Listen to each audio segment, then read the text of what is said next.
mengembangkan penilaian nih yang dimaksud tuh kita jadi punya sudut pandang yang lebih membangun gitu terkait HIV, bukan sebagai sesuatu yang memalukan, merugikan, menakutkan seperti itu, sehingga kita lebih bisa menghadapi atau menjalani kehidupan sehari-hari dengan lebih tenang. Kemudian kalau kita mengalami stres gitu akibat atau stres terkait HIV, itu jadi lebih mudah mengatasi stresornya itu.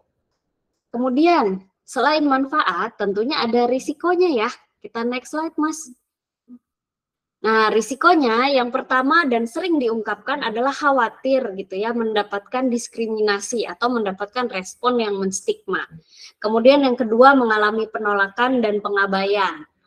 Kalau pengabaian kan artinya kita tidak pengabaian tuh kurang lebih kayak dikucilkan gitu ya, kebutuhan kita tidak dicukupi seperti itu. Kemudian ada khawatir disalahkan, karena kadang-kadang gini ya, yang pertama ketahuan status HIV-nya misalnya saya gitu, tapi kemudian ketika kita mengungkapkan gitu, kita malah disalahkan gitu oleh pasangan, padahal mungkin aja saya tertularnya itu dari pasangan seperti itu. Jadi pasti ada kekhawatiran untuk disalahkan ini. Kemudian ada khawatir dikucilkan, khawatir dipermalukan, apalagi kalau di depan umum ya, atau menjadi omongan gitu. Dan terakhir adalah khawatir kehilangan pekerjaan. Nah, next slide, Mas. Nah, jadi kalau terkait kecemasan itu, jadinya kita perlu mengatasi kecemasannya ya, pelan-pelan. Pertama nih, untuk mengatasi kecemasan, kita perlu mengenali dulu nih teman-teman, bahwa kecemasan itu adalah suatu emosi.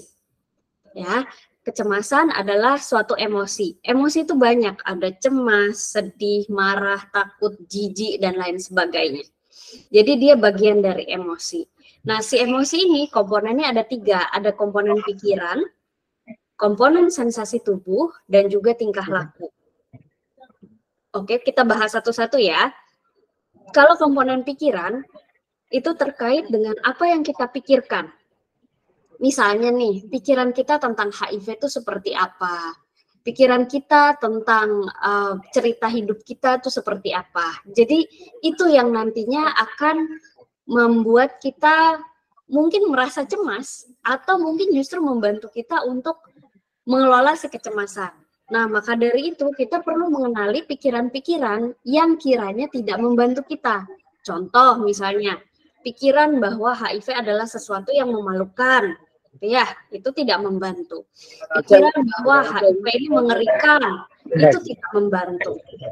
Pikiran bahwa ini adalah ini kalau saya mengungkapkan status gitu ya, saya pasti dijauhi gitu. Itu juga tidak membantu. Kenapa? Karena belum terbukti dan tidak terbukti. Kalau kita punya pikiran misalnya, kalau saya mengungkapkan status pasti saya dijauhi, itu kan belum tentu, belum pernah kita coba. Kemudian pikiran bahwa misalnya HIV ini penyakit yang mengerikan atau apa gitu, itu enggak juga, kan udah ada pengobatannya gitu. Jadi hati-hati dengan pikiran kita. Seringkali pikiran kita itu loncat ke atau pergi ke tempat yang sebenarnya tidak terbukti gitu ya, atau kita terlalu cepat mengambil kesimpulan. Jadi please be aware atau sadari pikiran-pikiran mana yang membantu dan pikiran-pikiran mana yang tidak membantu. Karena kalau kita memelihara pikiran-pikiran yang tidak membantu, nantinya tingkah lakunya juga tidak akan membantu kita gitu.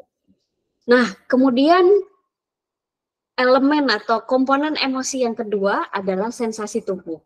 Kita kenali dulu nih sensasi di tubuh kita seperti apa. Kalau misalnya kita berpikir tentang mengungkapkan status, apakah misalnya kita merasakan jantung berdebar-debar, atau mungkin kita merasakan tegang gitu ya di badan, atau mungkin kita merasakan keringat gitu.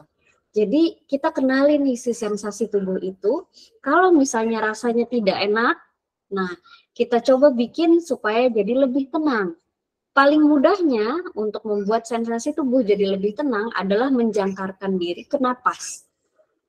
gitu ya. Karena apa? Karena napas adalah satu-satunya dan pasti kita punya di sini dan saat ini. Kalau nggak napas ya udah gitu ya. Jadi paling mudah adalah menjangkarkan diri ke napas. Kita bisa coba ambil napas, buang napas sebelum mengungkapkan diri. Kemudian kita cek gitu ya, ketika kita berpikir tentang mengungkapkan status, rasanya seperti apa ya, kita coba tenangkan diri. Kalau misalnya sudah lebih tenang, berarti mungkin ini sudah saatnya kita mencoba berbicara gitu ya, mengungkapkan status gitu. Kemudian komponen emosi yang ketiga adalah tingkah laku atau segala sesuatu yang kita lakukan. Nah, tingkah laku ini juga sangat berkaitan gitu ya dengan pikiran, karena apa yang kita pikirkan biasanya berpengaruh, apa yang kita pikirkan biasanya tertuang dalam tingkah laku. Misal kalau kita berpikir saya pasti ditolak, saya pasti nggak akan diterima, saya pasti akan dijauhi dan lain sebagainya, maka tingkah laku kita ya jadinya semakin mengurung diri gitu. Lain halnya kalau kita mencoba melihat dari sudut pandang lain, katakanlah misalnya, oh ya kalau saya mengungkapkan diri sama si A, saya mungkin ditolak gitu. Tapi nggak semua orang itu akan menolak saya seperti A kan? Itu masih ada si B, si C atau mungkin si D yang memiliki gitu ya sudut pandang berbeda, sehingga mungkin aja kalau A menolak, yang B mungkin aja menerima begitu. Jadi kita perlu mengecek gitu ya, apakah pikiran kita sudah membantu tingkah laku kita. Begitu. Boleh dilanjut dulu? Ya. Nah, kemudian karena tadi kita sudah bahas tentang kecemasan dan cara meredakannya sedikit, nah ini ada beberapa hasil riset ya yang menunjukkan bahwa memang kecemasan itu lebih tinggi umumnya itu pada perempuan, gitu ya, apalagi yang tidak bekerja, kemudian pada pasangan yang heteroseksual, kemudian pada individu yang ternyata memang tidak terdiagnosis AIDS gitu ya, kemudian dengan kelompok yang CD4-nya rendah, kelompok yang masuk rumah sakit tapi tidak terkait HIV, karena kan ya lebih cemas ya gitu kalau masuk rumah sakit nanti tiba-tiba misalnya khawatirnya ketahuan HIV itu karena pemeriksaan yang tidak disangka-sangka gitu. Jadi mereka biasanya lebih cemas gitu. Kemudian pada individu yang tidak memiliki pasangan gitu ya, pasangan tetap, dan juga pada kelompok-kelompok individu yang usianya lebih muda gitu. Jadi wajar kalau misalnya teman-teman ada di beberapa kelompok ini, teman-teman merasakan kecemasan yang lebih tinggi, seperti itu. Next slide. Nah, jadi apa nih yang bisa dilakukan sebelum mengungkap status? Kita next slide lagi. Yang pertama ini ada rumus 5W1H mengungkap status ya. Yang pertama, pada siapa? Tentunya kita perlu selektif ya, tidak pada semua orang kita perlu mengungkapkan status HIV. Gitu. Jadi kita perlu lihat-lihat dulu nih siapa orangnya, apakah orangnya cukup bisa dipercaya, apakah sangat penting bagi saya gitu keberadaan dia dalam hidup saya. Kemudian yang kedua, setelah who, what. Jadi apa saja yang ingin diungkapkan. Jadi mungkin yang bisa diungkapkan tidak terlalu banyak gitu ya, tapi cukup sederhana aja. Apa saja yang ingin diungkapkan? Misalnya tentang status HIV-nya, kemudian kapan periksanya gitu, di mana. Nah itu udah cukup. Kemudian yang perlu dipersiapkan juga adalah apa yang diharapkan setelah mengungkapkan status. Jadi kita perlu kenal nih sama harapan kita. Apa sih sebenarnya yang kita harapkan kalau misalnya kita mengungkapkan status? Dengan mengingat harapan kita, paling enggak kita jadi sadar, oh iya, saya sebenarnya punya harapan misalnya, saya mendapat dukungan. Jadi kalau misalnya saya tidak mendapatkan dukungan, ya paling enggak saya menyadari saya punya harapan yang tidak terpenuhi, gitu. Oke, jadi saya mungkin kecewa karena harapan saya dan juga karena sikap orang tersebut. Tidak apa-apa, yang penting kita sadar dulu aja. Oke, kemudian kita perlu cek juga dong kapannya. Jadi apakah misalnya menunggu waktu yang nyaman gitu ya, waktu yang santai sehingga kitanya juga bisa lebih tenang ketika mengungkapkan diri, atau mungkin melihat situasi orang yang kita ajak bicara, kemudian juga setelah menentukan kapan, kita perlu tentukan juga di mana tempatnya. Jadi usahakan tempatnya cukup private ya, sehingga kalau ada reaksi-reaksi emosi tertentu bisa diolah dengan lebih private juga gitu. Kemudian yang terakhir, kita boleh pikirkan nih, mengapa perlu mengungkapkan. Misalnya nih, oh iya, karena ini sangat penting gitu untuk menjaga pasangan saya juga. Atau misalnya ini sangat penting supaya saya sebenarnya supaya saya mendapatkan dukungan gitu dari pasangan, dari keluarga atau teman seperti itu. Jadi kita kenali dulu aja. Nah, berikutnya tentang bagaimana. Ya, next slide. Nah, ini secara umum dulu aja ya teman-teman ya. Intinya kalau kita how-nya ya, kalau tadi kan udah 5W, nah ini yang how-nya bagaimana. Intinya yang pertama, teman-teman perlu selektif. Ingat bahwa nggak semua orang perlu tahu. Gitu. Kemudian yang kedua, tidak perlu meminta maaf, karena ya ini bukan sesuatu yang salah gitu ya. Virusnya dengan kondisi terinfeksi HIV itu bukan suatu kesalahan gitu, jadi kita tidak perlu meminta maaf.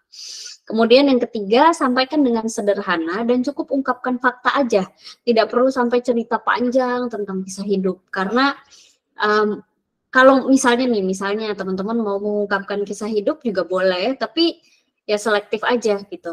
Tapi intinya kan kita balik ya, hal yang mau diungkapkan adalah statusnya. Dan juga yang mau diungkapkan adalah harapannya. Ya udah cukup sampai di situ. Tidak perlu mengulik masa lalu atau cerita-cerita yang terlalu dalam. Apalagi kalau teman-teman sendiri merasa tidak terlalu nyaman gitu. Kemudian berikutnya adalah upayakan untuk tidak mengisolasi diri.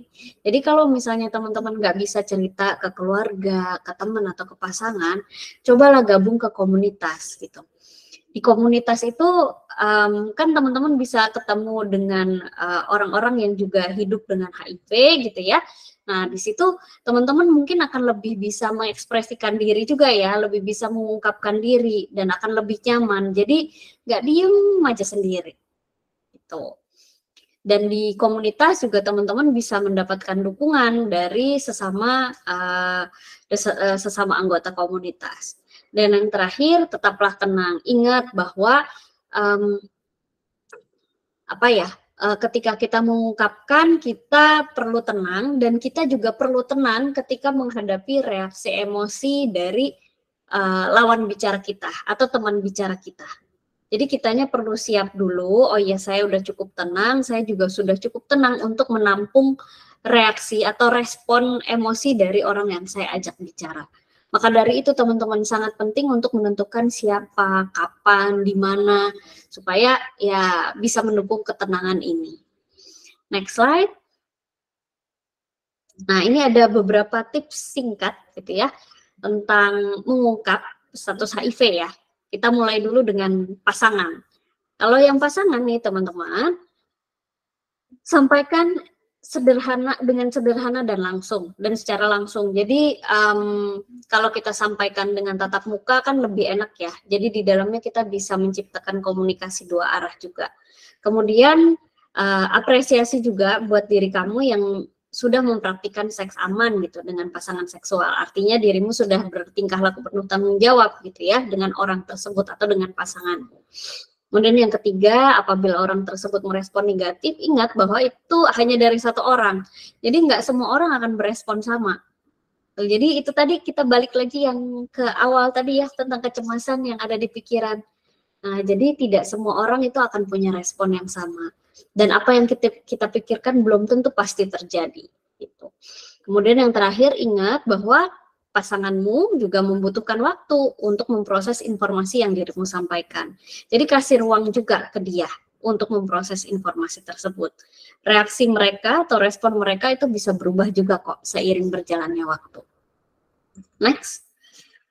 Nah, ini berikutnya kalau kita mengungkapkan ke keluarga dan teman ya. Nah, yang pertama, sampaikan bahwa ada hal penting yang ingin dirimu bicarakan dan sampaikan dengan sederhana dan langsung seperti tadi juga ya, dan berikan ruang ke mereka untuk menyampaikan pertanyaan dan berikan kesempatan ke mereka untuk bertanya dan berikanlah jawabannya.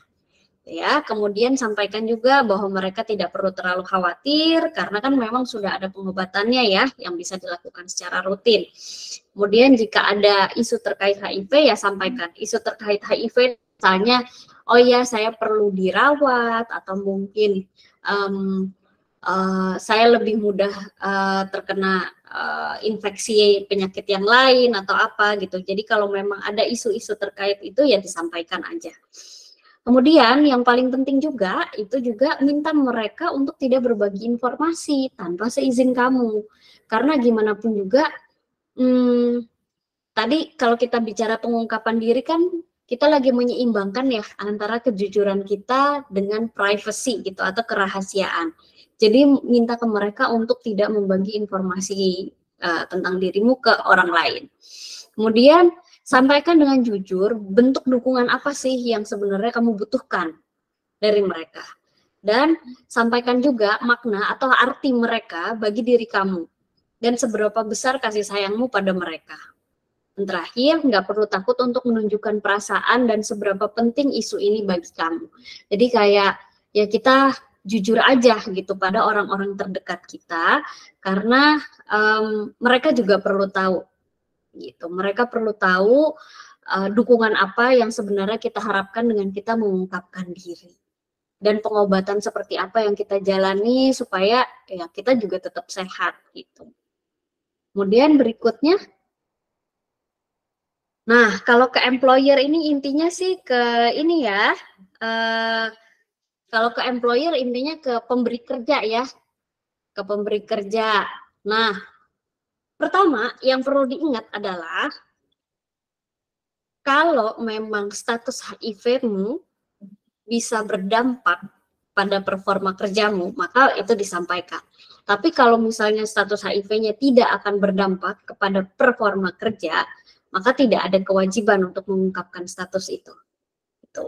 Yang kedua, cari atau pikirkan alasan kenapa dirimu perlu mengungkap status itu ke employer. Misalnya, oh ya supaya saya lebih mudah mendapatkan izin untuk rutin, atau mungkin supaya saya lebih mudah untuk mengakses pengobatan di hari-hari kerja dan lain sebagainya. Kemudian yang ketiga sama seperti sebelumnya ya, sampaikan dengan sederhana dan secara langsung di tempat yang private. Kemudian juga ya minta mereka untuk merahasiakan gitu ya, karena informasi terkait kesehatan apalagi status HIV itu sangat-sangat rahasia ya. Nah, ini juga penting, jadi sampaikan kalau memang dirimu butuh izin sewaktu-waktu dirimu perlu berobat. Berikutnya, pahami bahwa segala keputusan kesehatan, terutama yang terkait HIV, itu harus berdasarkan fakta. Jadi bukan berdasarkan opini. Mungkin di sini teman-teman bisa menyelipkan edukasi sedikit ya.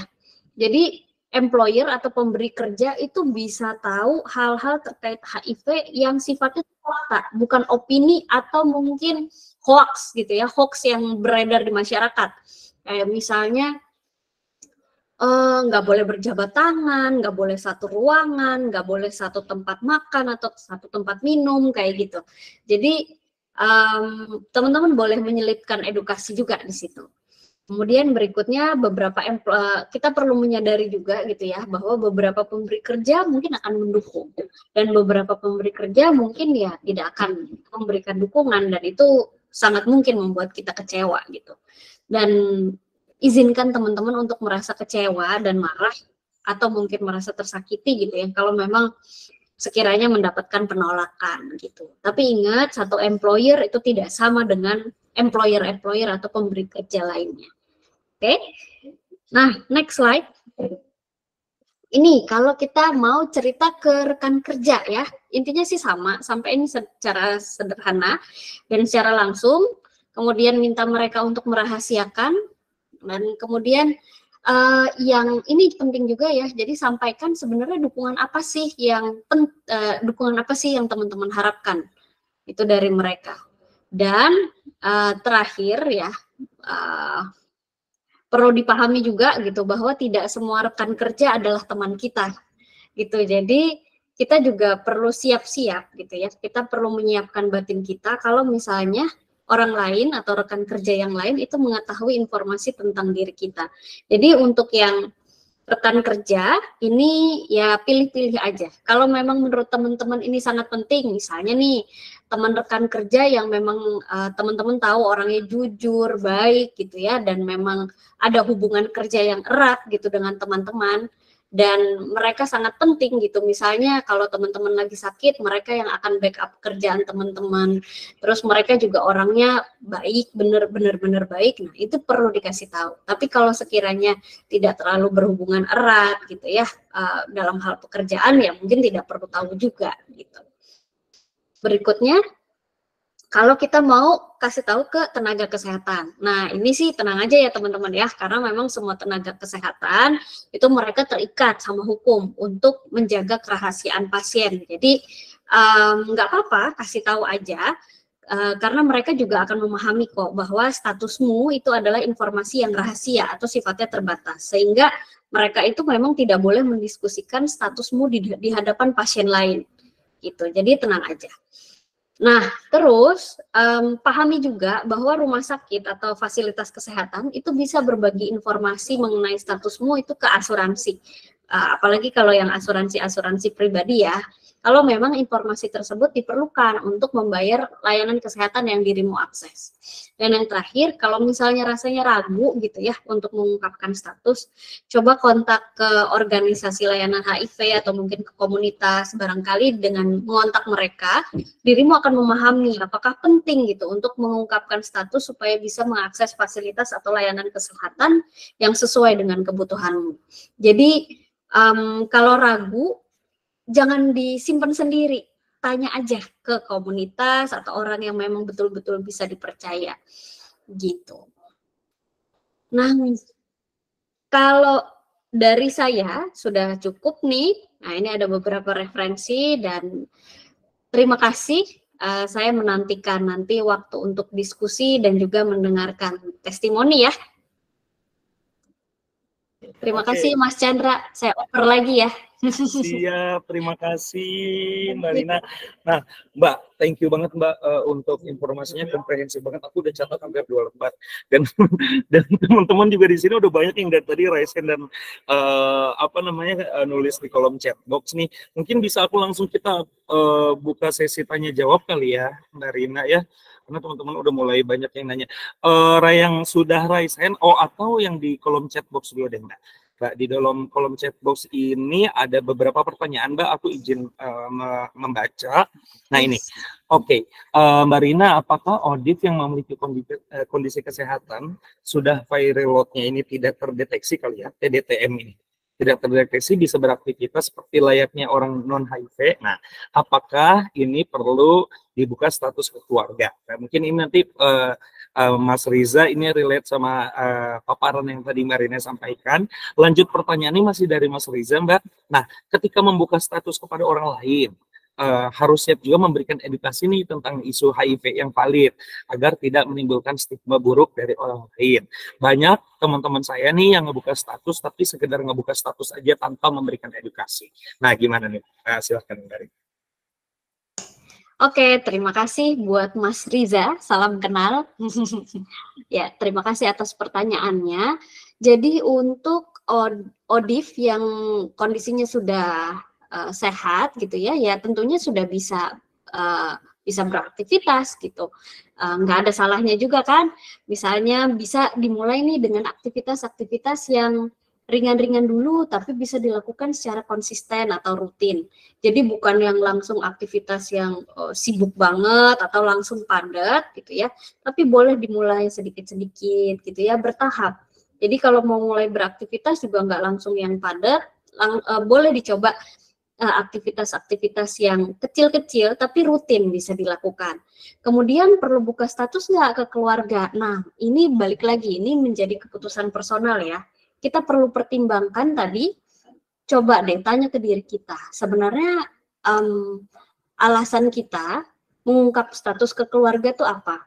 Misal, apakah kita membutuhkan dukungan dari mereka, atau mungkin supaya mereka bisa memahami gitu ya, ada hari-hari di mana kita mungkin lagi lagi sakit atau lagi butuh ditemenin kayak gitu. Jadi balik lagi Mas, kalau perlu mengungkap sih kurasa gitu ya, kalau memang keluarga nih dilihat bisa memberikan dukungan sesuai harapan yang kita miliki gitu ya, silahkan diungkapkan itu. Tapi ya itu harus melihat kondisi personal ya.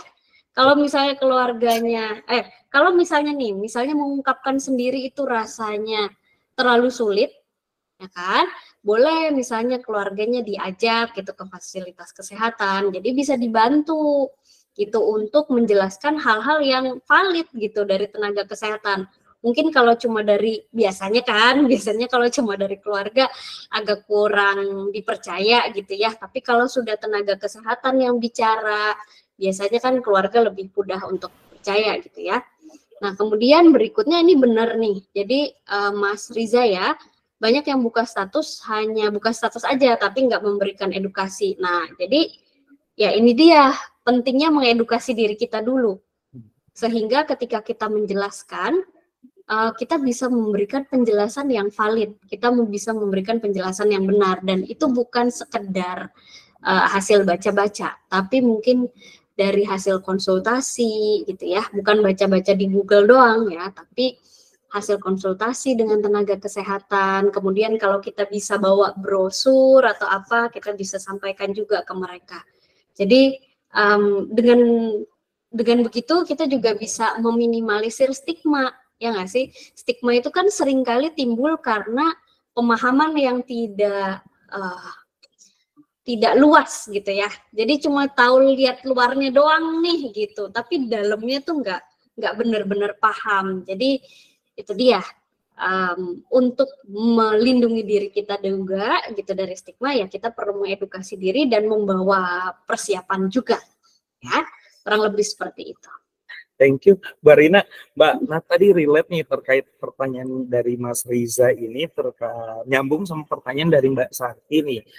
Mbak Rina, kalau misalnya tadi kita bicara tentang respon nih, kita udah persiapkan diri, kita lihat kapan nih waktu yang tepat, dengan siapa kita berbicara gitu. Nah, ternyata nih respon, walaupun tadi disampaikan gitu ya Mbak Rina, maksudnya setiap orang juga perlu proses untuk mencerna informasi kan gitu ya yang kita sampaikan.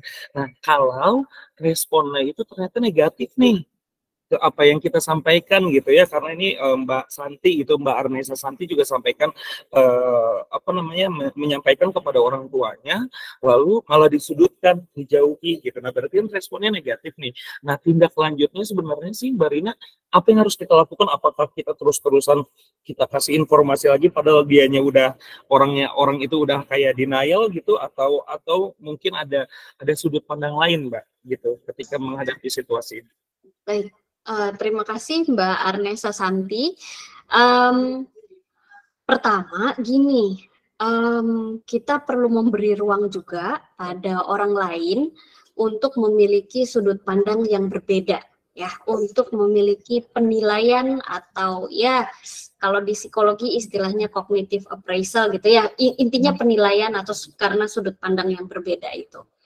Jadi kita bisa memosisikan diri kita di posisi netral gitu. Jadi kita memahami nih bahwa saya punya pemahamannya A, dia punya pemahamannya yang B gitu. Kita sekedar berbeda aja tanpa kita perlu terseret nih penilaian yang negatifnya gitu. Jadi kan seringkali yang bikin kita malah makin ngedown tuh karena oh iya ya, ternyata ini tuh berbaunya negatif ya gitu, jelek ya ini atau apa gitu. Tapi dengan kita sadar gitu, dengan kita eling, kita memberikan ruang kepada mereka untuk punya sudut pandang yang berbeda dari kita.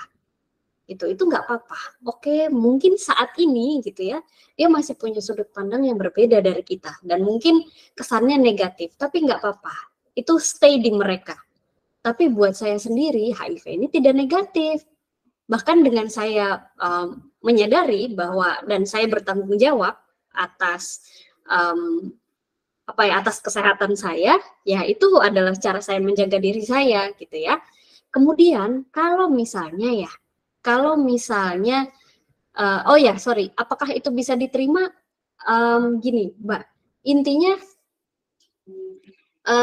kita kasih ruang aja dulu. Saya nggak ingin memaksa teman-teman untuk menerima perlakuan keluarga yang seperti apa gitu ya. Tapi paling nggak teman-teman kasih ruang ke mereka untuk punya sudut pandang yang berbeda gitu. Kita kasih ruang dulu aja.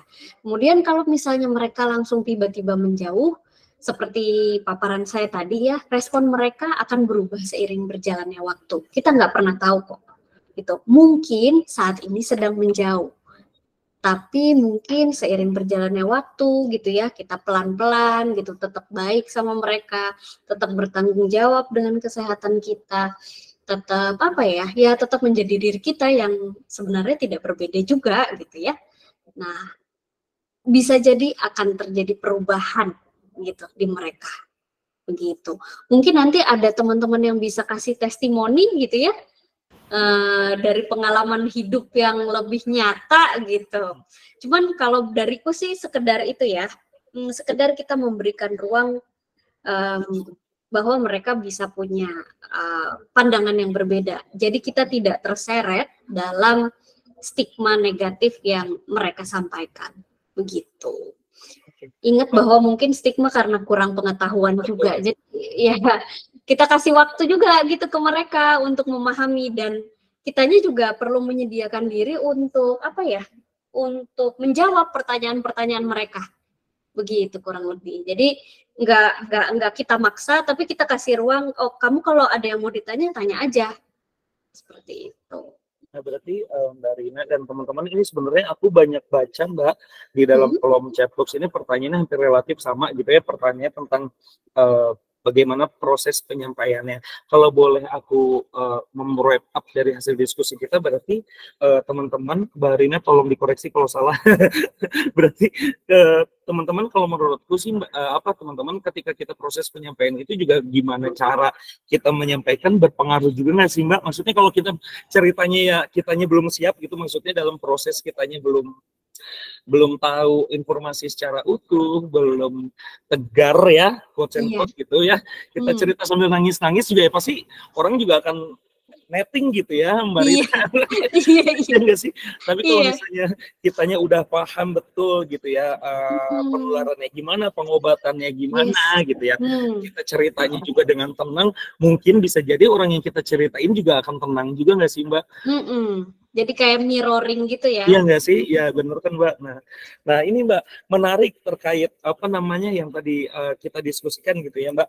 Nah kalau kita ngomongin nih Mbak untuk proses pada fase yang tadi aku sampaikan gitu ya, pada posisi kita bisa settle gitu dalam situasi itu, kan pasti teman-teman yang hidup dengan HIV ini sempat apa ya pada fase yang terpuruk sebelum resilience gitu ya Mbak ya.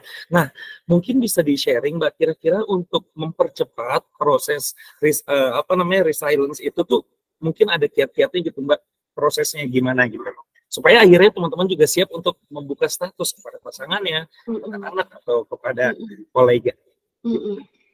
Oke. Yang pertama kita perlu memahami juga bahwa setiap orang punya pace yang berbeda, gitu ya. Jadi nggak apa-apa teman-teman, gunakanlah waktu sebanyak yang teman-teman punya, gitu ya, untuk menyiapkan diri teman-teman. Nah, persiapannya itu bisa dengan memperkaya pengetahuan, gitu ya. Kemudian memperbanyak jaringan teman, kemudian juga menyiapkan diri, gitu ya, menenangkan batin juga, gitu ya, supaya bisa tegar, gitu ya, supaya bisa tegar dengan reaksi-reaksi yang akan didapatkan, gitu. Jadi, kupikir setiap orang punya pace-nya masing-masing gitu ya. Bangun diri teman-teman dulu gitu, buat teman-teman merasa berdaya dulu dengan misalnya jaga kesehatan, ya nggak sih, jaga kesehatan, tambahin lagi pengetahuan, tambahin lagi teman gitu, cari dukungan.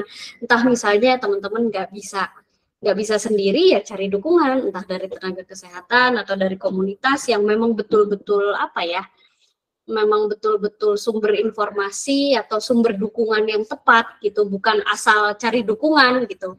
Kita kan nggak bisa mendapatkan dukungan dengan sembarangan ya, kita perlu selektif juga gitu kali ya, untuk membangun resilience yang atau ketangguhan yang di dalam diri kita gitu.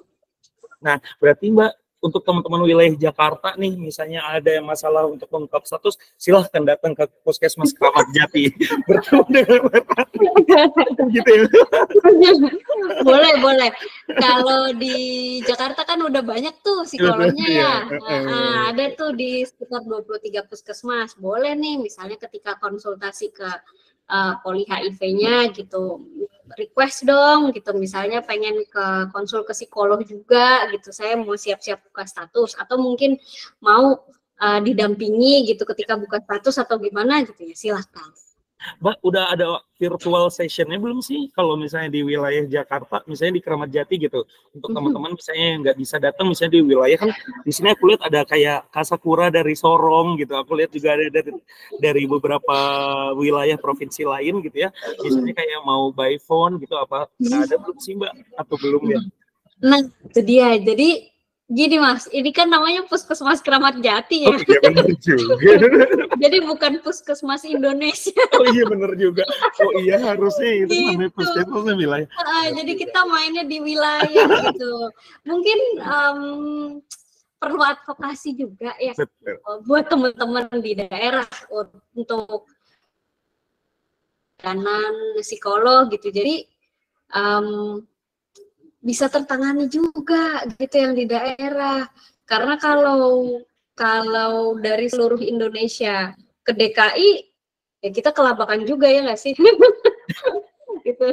Nah, oh iya aku hampir lupa Mbak, ada Bunda Ida konselornya dari Jaringan Nasional Positif. Nah, iya, ada udah kasih jempol ya kan? Nah, aku mau ngasih kesempatan buat teman-teman mungkin 2 pertanyaan atau mungkin teman-teman bisa sharing di ruangan ini gitu. Di sini ada beberapa yang sudah raise hand. Ada Kak Kak Heri dan juga Kak Arin Saraswati. Silakan mungkin bisa Kak Heri dulu. Kak Heri Mulya, silakan Kak. Bisa langsung open microphone? Ya, udah ya.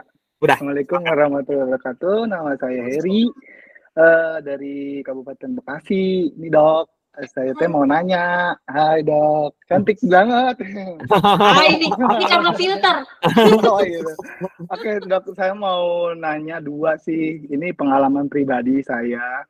Yang pertama itu statusnya itu coming out-nya itu statusnya itu diungkapkan oleh orang lain tanpa sepengetahuan kita. Jadi kayak pernah punya temen dia ngelihat saya bawa obat ARV gitu, akhirnya dia curiga, terus akhirnya dia bilang-bilang ke teman-teman yang lain, si ini bawa obat, minum obat gitu, dibilang-bilangin ke yang lain, dan obat itu dijelasin obat HIV gitu, terapi ARV. Terus saya panik diceritain ke orang-orang, loh kok bisa gitu kamu ngomong ke orang-orang kayak gini gitu, dan saya mau antara marah, antara kesal, bingung, jadi kacau gitu. Itu harusnya bagaimana Dok? Apa saya emosi, marah-marah, mukul-mukul, apa gimana? Saya waktu itu benar-benar sedih aja gitu. Kok teman saya tega banget gitu, bilang-bilang ke orang lain, ke teman-teman yang saya nggak tahu mereka itu juga siapa, diungkapin dengan dengan sengaja kayaknya itu. Terus yang kedua, terbuka dengan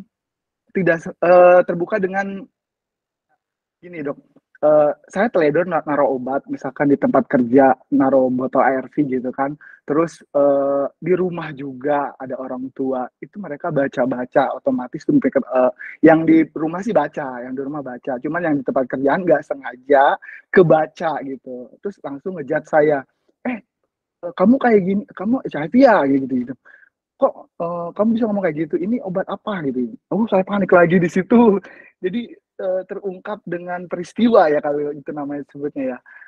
Dan saya juga bingung lagi cari alasannya gimana, terus ngomongnya harus gimana gitu. Cuman waktu itu sih saya bilang ini vitamin gitu. Dan terbukti sampai sekarang saya sehat walafiat gitu. Tanpa saya harus mengiyakan gitu, tanpa saya mengiyakan obat itu, obat ARV gitu Dok. Jadi gitu aja sih, pengalaman sih, lebih ke pengalaman. Pertama diungkapkan oleh orang lain, apakah saya harus mengambil jalur hukum, apakah saya harus marah atau harus gimana. Teman kemarin tuh cuma kecewa aja gitu, cuma saya buat unfollow ya, namanya sih cut off gitu ya, cuma saya cut off doang udah. Nah, itu gimana ya? Yang baiknya itu seperti apa, Dok? Gitu. Dan di sini tuh saya tuh korban bukan sih, Dok, kayak korban diungkapkan oleh orang lain gitu. Gitu, Dok. Gimana, Dok? Yang seharusnya dan sebaiknya menurut dokter gitu. Iya. Gitu. Udah gitu aja sih, Dok. Pengalaman. Mas Chandra langsung saya jawab atau gimana? Boleh Dok, mau langsung dijawab atau mau kita satu-satu aja kali ya Dok ya, biar nggak lupa. Silakan Dok. Iya. Oke, terima kasih Mas Heri yang sudah berbagi cerita ya. Tentu perasaannya Mas Heri ini sangat-sangat wajar ya kalau Mas Heri merasa kecewa gitu. Karena temen kok bukannya mengonfirmasi dulu ke saya gitu ya, tapi malah bilang-bilang ke teman yang lain gitu. Jadi buat saya wajar kalau Mas Heri merasa kecewa gitu dengan teman karena kok tidak ada upaya konfirmasi dulu gitu. Kemudian Mas Heri tidak ada yang benar, tidak ada yang absolut benar, tidak ada yang absolut bagus gitu ya. Ini sesuai dengan kondisi Mas Heri aja. Tapi saya pengen bilang gini Mas, kadang-kadang kita punya stigma terhadap diri kita sendiri gitu dan kita perlu berhati-hati. Mungkin stigmanya tuh halus-halus, tipis-tipis, tapi kita nggak sadar. Misal nih, Mas Heri tadi bilang kan sebenarnya kondisi Mas Heri sehat walafiat gitu, dengan ketaatan yang baik gitu. Berarti undetect juga Dok. Undetect malah ya kan? Berarti kan secara kognitif ya, secara pemahaman di otak nih Mas Heri tahu, oh ya kondisiku tuh baik gitu sebenarnya. Tapi di dalam hati, di dalam perasaan masih ada perasaan kayak, ih kok gini ya, kok orang-orang kok orang-orang nyebarin ya gitu ya. Mungkin gini Mas, mungkin Mas Heri merasanya nggak perlu kok semua orang tahu gitu ya. Saya pengennya ya orang-orang tertentu aja yang tahu. Jadi saya sebenarnya merasa nggak nyaman gitu ketika orang banyak tuh tahu. Padahal sebenarnya Mas, ini kesempatan Mas Heri untuk mengedukasi mereka bahwa HIV itu bukan sesuatu yang mengerikan gitu ya, sampai mematikan dan lain sebagainya, selama Mas Heri, selama orang yang hidup dengan HIV itu melakukan pengobatan gitu. Jadi kayak ini jembatan gitu sebenarnya buat Mas Heri mengedukasi mereka bahwa oh ya cara pengobatannya gini loh. Terus harapan hidupnya itu seperti ini loh. Kemudian nih teman-teman bisa lihat kan sehari-hari saya oke-oke aja tuh gitu. Saya tetap bisa beraktivitas normal gitu kan, saya tetap bisa produktif.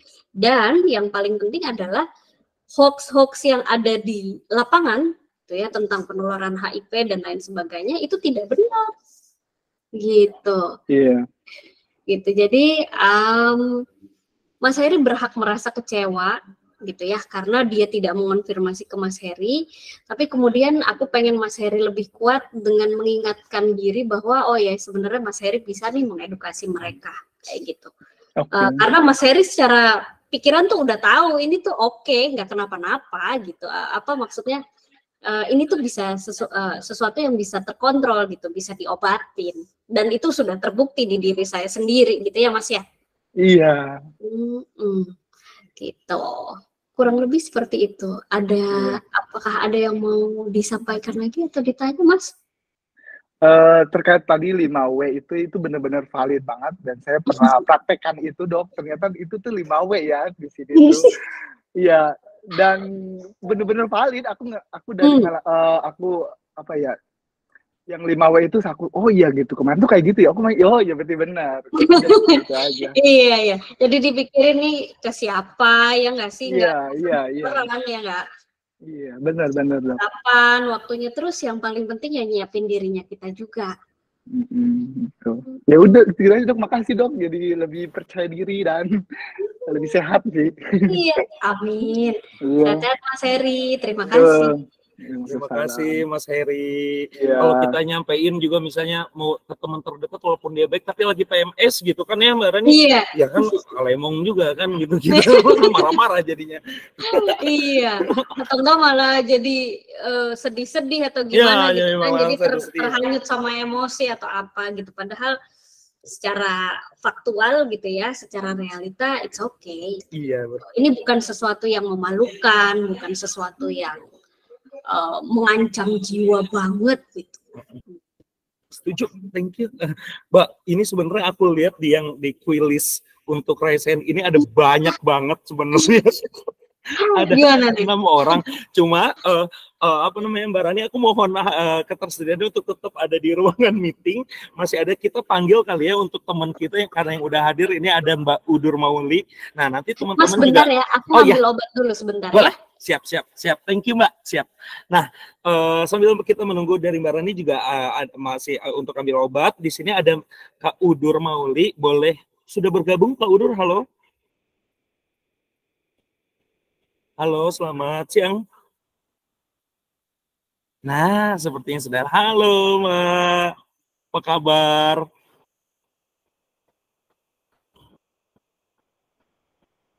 Oke, suaranya kayaknya belum keluar, Mbak Udur. Iya, nih belum ada suaranya, Mbak. Halo, Mbak. Suaranya belum keluar. Apa di mikrofon saya, di headset saya ya? Teman-teman apa terdengar suaranya Mbak Mauli? Belum ya. Mbak Mauli, punten kayaknya headsetnya bermasalah, boleh diganti headsetnya atau dilepas dulu. Nah, teman-teman sambil kita menunggu Mbak Mauli gitu ya, teman-teman kalau tadi aku lihat banyak teman-teman yang udah mulai banyak sharing nih sebenarnya. Nah, tadi kan kita untuk menyajikan secara komprehensif. Nah, kayaknya suaranya udah kedengeran nih Mbak Mauli. Terganggu nggak? Halo? Iya bentar Kak, terganggu nggak apa-apa ya? Iya, halo Kak. Iya, halo, selamat siang semua. Ya. Selamat siang, Bang Mauli, selamat datang. Nah, teman-teman, kalau misalnya tadi kita sudah sampaikan gitu pemaparan gitu informasi yang diberikan oleh Mbak Rina gitu terkait bagaimana sih kiat-kiatnya gitu. Nah, kita akan komparasi nih sebenarnya karena kita hadirkan juga Mbak Mauli ke sini sebenarnya supaya pada sharing session ini kira-kira nih barangkali ada hal-hal yang sama persis apa yang bisa dilakukan teman-teman atau yang dirasakan teman-teman. Contohnya kayak tadi Mas Heri sampaikan. Nah, Mbak Mauli boleh sharing dulu ke kita gitu. Oke. Halo Mbak Mauli. Iya, halo. Iya Kak, sorry. Iya, kayaknya, nah kameranya agak ke atas. Nah, gini Mbak, mantap. Nah, Mbak Mauli silakan bisa di-sharing kepada ini teman-teman yang sudah hadir sekian 2.570 orang Mbak yang sudah hadir di dalam ruangan meeting ini. Silakan disampaikan gitu, bisa memperkenalkan diri Mbak Mauli siapa, tinggal di mana, lalu kesehariannya seperti apa. Dan karena ini temanya kita lagi dalam membicarakan tentang mempersiapkan diri untuk open status pada pasangan dan keluarga. Nah, apa yang kira-kira Mbak Mauli mau sampaikan kepada kita semua? Baik, terima kasih. Selamat siang semuanya. Saya Udur Mauli. Saya tinggal di Percetakan Negara. Saya seorang ibu rumah tangga yang positif. Itu terinfeksi dari 2003.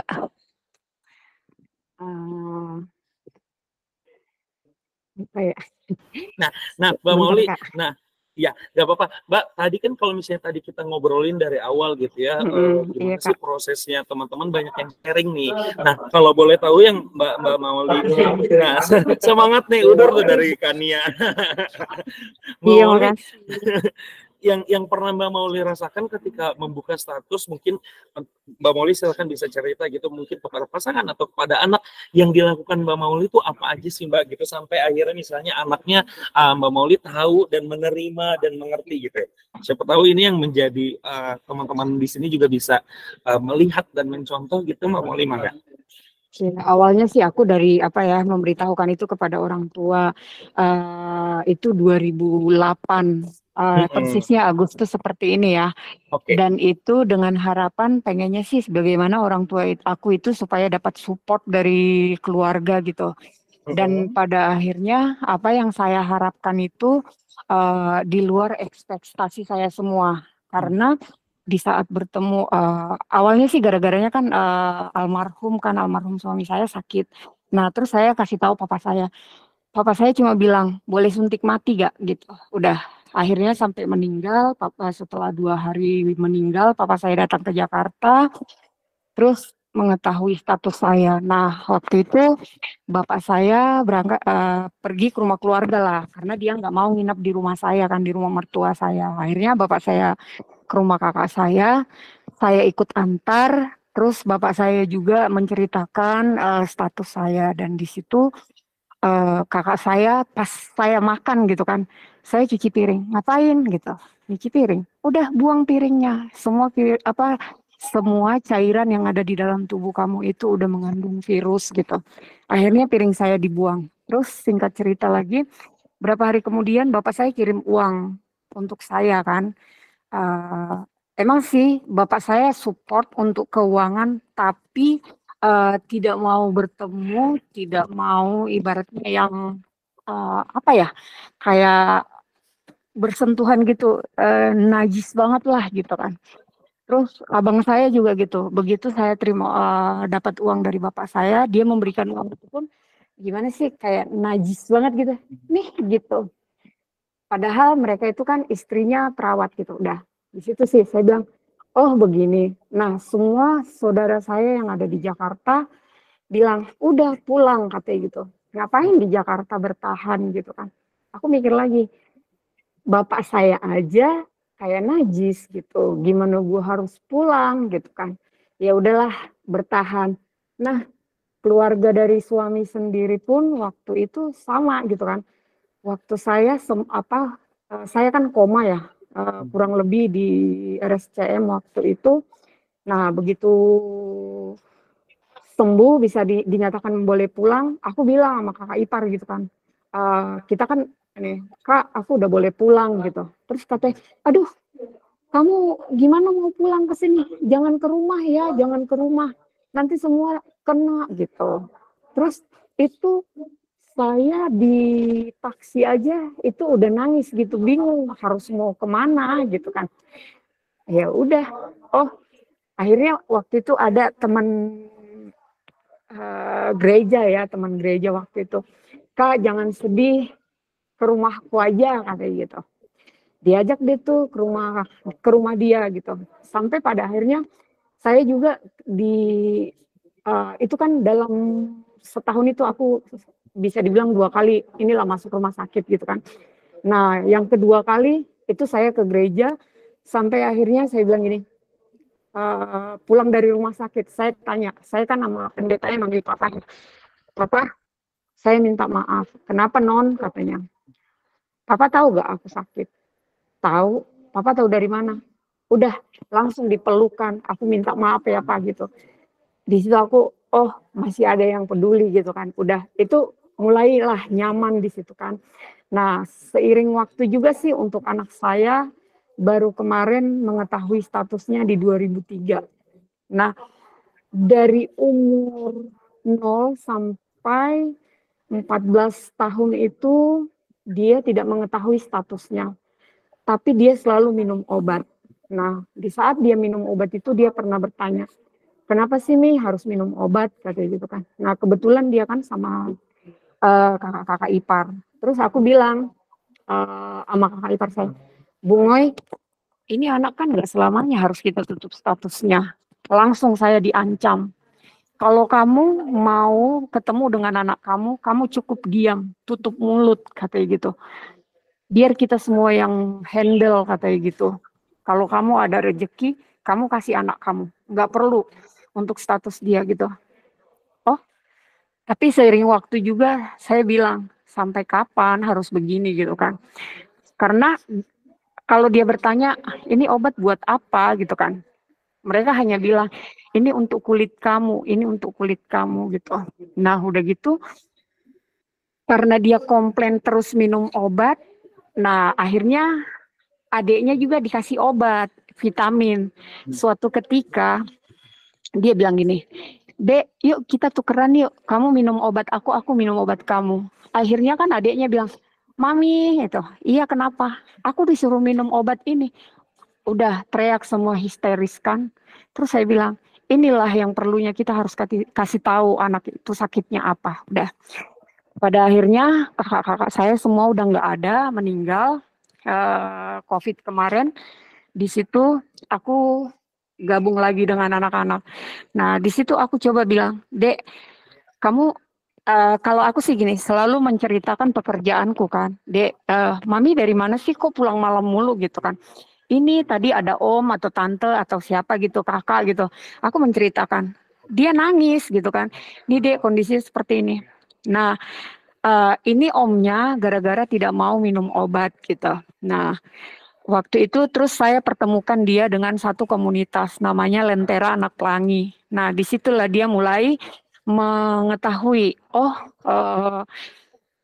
kalau dia minum obat itu karena di dalam tubuhnya itu ada virus. Dia punya sahabat.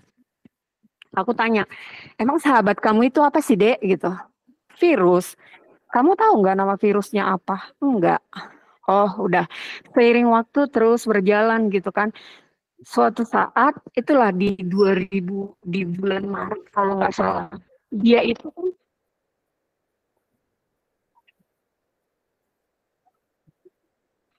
rambutnya itu panjang terus diuntel-untel terus dia gargar, kamu kenapa gitu kan, kamu kenapa gitu. Ternyata dia nggak mau mandi, dia nggak mau keramas gitu. Itu hampir berjalan 1 bulan. Itu saya tanya, kamu kenapa gitu. Terus dia marah. Yang biasanya itu kalau kita ngobrol nyebut dirinya itu nama, namaku ini punya Ana, ini punya ini gitu kan. Sorry. Terus udah gitu, kalau di situ saat ngobrol sama saya, lo gue gitu kan. Kenapa? Terus aku tanya sama adiknya kan, Dek ini kenapa kok kakaknya seperti ini?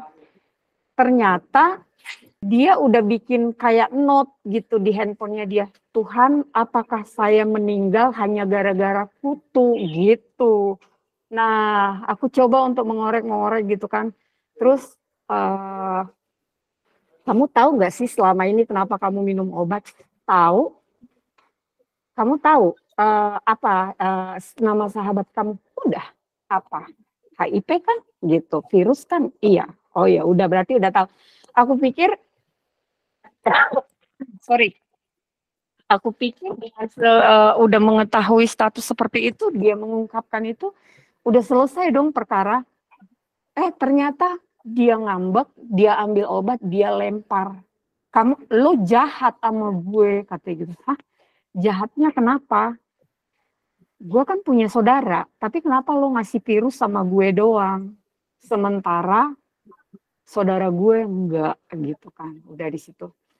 Aku bilang, dia udah, aku mencoba untuk tidak menjawab kan semua unek-unek dia marah, dia nangis gitu. Terus akhirnya aku bilang, ya udah terserah kamu Dek, hidup itu pilihan. Jadi aku berbicara seperti sama orang dewasa gitu kan sama dia. Ya kalau kamu udah lihat kan, udah pernah lihat kan maminya seperti apa, sakitnya seperti apa, di tempat kerjaan mami juga seperti apa, teman-teman itu sorry, seperti apa teman-teman itu, mereka yang tidak minum obat. Nah, kalau udah bosan hidup, jadi aku itu udah nggak tahu harus ngomong apa sama anak itu kan gitu. Ya kalau udah bosan hidup ya udah, mami juga seperti itu. Kalau bukan karena kalian, mami juga udah bosan kali, mami udah males minum obat gitu kan. Bentar ya Kak, bentar Kak, sorry. Nggak apa-apa, Mbak Mami, silakan. Boleh sambil teman-teman ada tombol love nih di layarnya, di tap-tap gitu, kita kasih virtual hug buat Mbak Mauli. Iya. Terus ada gitu kan udah sampai selama hampir seminggu lah kita diam-diaman. Tapi pada akhirnya aku bilang gini, kan dia tadinya di RSCM ngambil obat. Aku bilang, waktu itu kan teman-teman LAP juga aku udah ceritain, tolonglah dibantu, mungkin kalian lebih bisa masuk ke dia daripada saya gitu kan. Aku udah menceritakan kan tentang keadaan dia, yang dia marah sama aku seperti itu kan. Terus kata, oh iya, nah terus kan aku pindah dia ngambil obat itu di RSUD. Aku bilang, di situ ada Om Yudi. Coba kamu menceritakan apa sih yang ada di hati kamu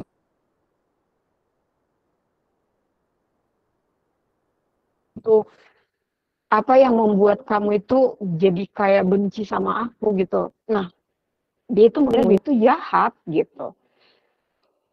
Tapi aku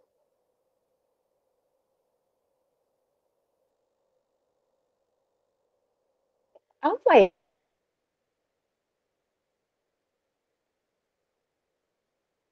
Yang nggak bisa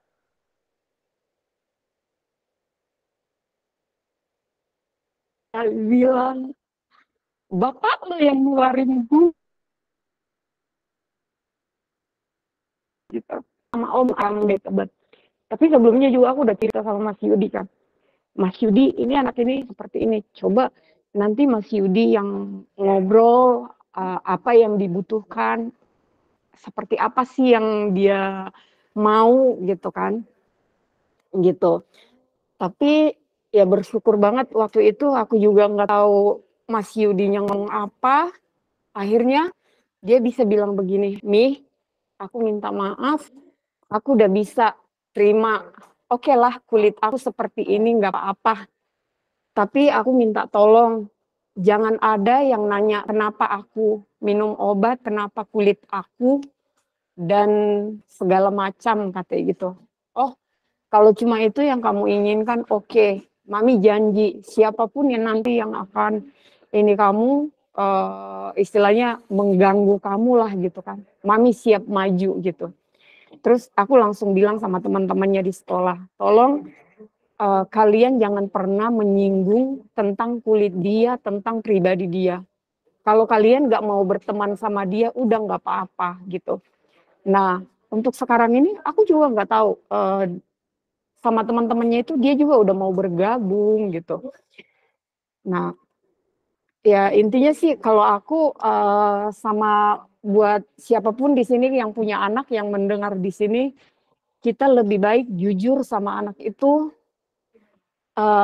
apa namanya, jangan pernah membohongi minum obat itu. Emang sih nggak segampang membalikkan telapak tangan itu ya, tapi itu sangat penting. Karena aku juga dari 2010 ya, itu aku bergabung dengan anak itu, aku sendiri merasakan kalau anak itu tidak mau minum obat, saya hanya bilang, ini obat cantik ya sayang, gitu. Nah, ada beberapa anak waktu itu kita pegang gitu kan, kita bohongin mereka, dan ternyata aku merasakan sendiri itu tidak baik gitu. Nah, buat teman-teman juga, kalau membutuhkan untuk anak itu mau statusnya, boleh juga gabung, ada tuh namanya Lentera Anak Pelangi itu. Karena di situ juga mereka ada psikologinya, itu bagus banget. Ya pokoknya terima kasih buat Lentera Anak Pelangi, buat Mas Yudi yang sudah membantu aku gitu ya untuk support anakku hingga sampai saat ini. Jujur ya, kalau aku pribadi kayaknya aku nggak bisa deh untuk mendukung anak itu karena aku tahu banget kerasnya dia kayak apa. Karena baperan banget. Kita baru ngomong gitu kan, itu air mata itu udah ngocor, udah nangis, terus ngambek gitu. Itu makanya sampai saya bilang, ya ampun ini harus kayak gimana gitu kan. Sampai saya minta, karena gini, saya ngurusin orang bisa. Sampai ada juga bilang gini, lu ya anak orang lu bisa urusin anak lu sendiri nggak bisa gitu kan. Kurangnya gue di mana ya gitu. Mbak Mauli. Boleh teman-teman boleh tepuk tangan dulu buat kita semuanya. Thank you. Mbak Mauli, kalau misalnya tadi kita ya teman-teman yang udah kita lihat tadi yang disampaikan Mbak Rina sama Mbak Mauli gitu ya. Apa yang tadi Mbak Mauli ceritakan berarti di sinilah yang tadi disampaikan. Kalau misalnya kita dirasa belum mampu untuk yang menyampaikan gitu ya, kita lihat tadi siapa nih kira-kira yang bisa menyampaikan. Nah, tadi Mbak Mauli di sini sudah mempraktekannya gitu ya. Kemarin Mas Yudi yang menyampaikan. Kalau Mas Yudi ada di sini juga kita terima kasih sama Mas Yudi. Gitu ya kurang lebih ya Mbak Mauli ya. Iya. Nah, kalau tadi sebenarnya aku skip sedikit Mbak Mauli. Mas Yudi ini saat itu siapa ya Mbak? Itu Mas Yudi itu perawat dari RSUD Tebet. Perawatnya. Jadi awalnya kan dia ngambil obatnya di RSCM. Nah, di RSCM itu kan dia harus hadir, sementara dia kan sekarang ini SMK. Nah, tidak bisa diganggu. Ya, jadi dia kayak jaga privasi dia gitu kan. Nah, kemarin itu sempat juga dia bilang gini, nih boleh nggak sih kalau aku mau ke rumah sakit itu, Mami nggak usah bilang aku ke poli apa, udah biarin aja absen gitu kan. Sampai memohon banget gitu kan. Iya, terus gimana ya? Tapi kalau dia nggak hadir, dia nggak dapat obat gitu. Akhirnya aku pindahin ke RSUD Tebet. Nah, di RSUD Tebet itu ketemulah Mas Yudi ini ya Mbak Mauli ya. kebetulan aku juga di sana ngambil obat. Nah, aku cerita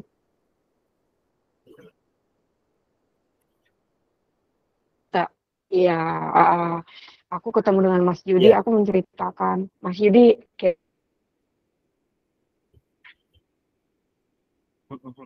gimana ya tentang anak ini. Aku juga nggak ngerti, kurang paham.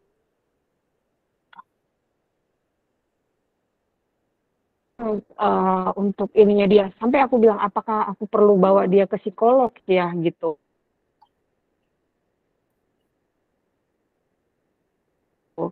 Terus kata Mas Yudinya nggak usah dulu.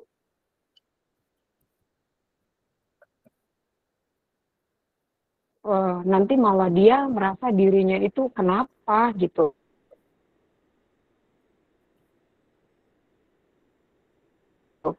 Coba pelan-pelan aja dulu seperti itu.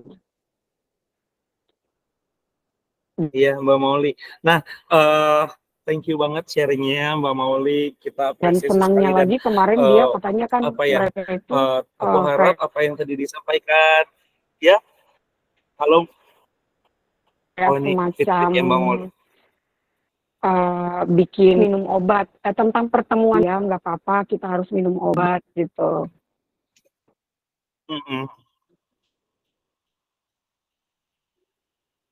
Kayaknya delay. Oke, Mbak.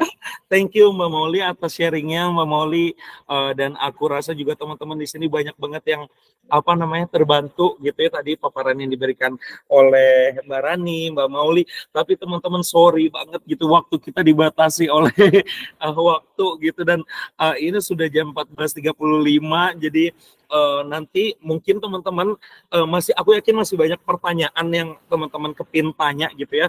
Kalau misalnya tadi Mbak Rani udah bilang untuk wilayah Jakarta khususnya Kramat Jati, silahkan datang ke Puskesmas Kramat Jati atau teman-teman bisa sudah banyak layanan konseling psikolog gitu di puskesmas, atau tadi Mbak Mauli juga sampaikan misalnya punya teman-teman di sini yang hadir di sini ada yang mempunyai anak dengan HIV gitu ya, bisa bergabung dengan komunitas Lentera Anak Pelangi. Dan aku juga mau reminder kepada teman-teman bahwa sebenarnya kita juga ada website Saya Berani gitu ya untuk hotline konselor. Jadi di sini aku udah share screen kepada teman-teman bisa akses sendiri gitu ya nanti di sayaberani.org gitu, atau hotline konselor WhatsApp-nya di situ udah ada tertera 0878 0807 8070. Nah di sini juga silakan teman-teman bisa memaksimalkan media yang ada. Di sini ada info tentang HIV, pencegahan HIV, konsultasi seperti apa, obati HIV-nya seperti apa. Di sini teman-teman bisa lihat di sini berbagai macam education hall dan juga artikel tentang HIV. Oke, teman-teman, akhirnya kita sudah di penghujung acara. Boleh tepuk tangan dulu buat kita semuanya, teman-teman. Aku mau mengucapkan terima kasih kepada narasumber-narasumber yang hebat, Dr. Rina, Mbak Marina dari Puskesmas Kramat Jati, Mbak Mauli, teman-teman yang sudah menyempatkan waktunya. Aku tahu di tengah kesibukannya menyempatkan untuk hadir mendengarkan gitu. Aku berharap gitu ya, teman-teman JIP juga berharap apa yang diberikan informasi ini juga bisa menjadikan manfaat buat teman-teman semuanya yang ada di sini dan bisa disebarkan lagi informasi-informasi baiknya dan sampai bertemu lagi nanti